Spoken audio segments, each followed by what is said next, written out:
مساء الخير أو صباح الخير أعزائي المشاهدين على حسب ما بتشوفوني. أنا الصحفية مريان مختار. للناس الجديدة اللي لسه ما تعرفنيش، أهلا وسهلا بيكم، منورين الجروب ومنورين القناة. اللي لسه ما اشتركش في القناة ينزل يشترك ويفعل الجرس عشان يوصله كل جديد. لايك وشير وكومنت وسبسكرايب علشان نشوف حادث تصادم دراجة بخارية مع سيارة نقل على طريق بورسعيد الإسماعيلية.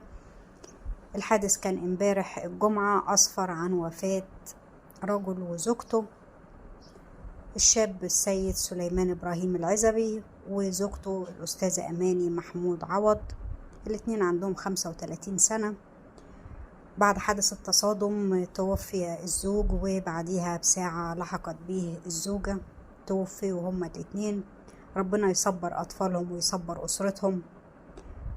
تم نقلهم لمستشفى 30 يونيو، مستشفى الهيئة العامة للرعاية الصحية بمستشفى بورسعيد تابعة لمنظومة التأمين الصحي الشامل.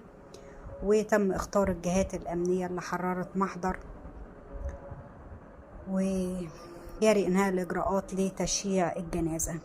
للأسف الأب والأم كانوا في زيارة عائلية، وهم راجعين على الموتوسيكل الخاص بهم صدمتهم سيارة نقل وتوفيوا أثر الحادث هما الاتنين.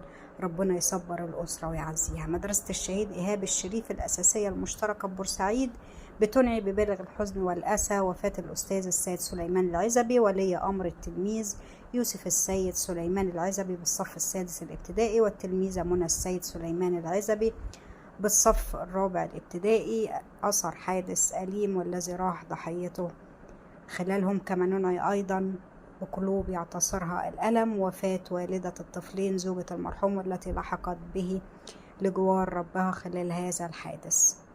ربنا يصبر الأطفال، طفل في 6 ابتدائي وطفلة في 4 ابتدائي، ربنا يتولاهم برحمته ويكون في عونهم.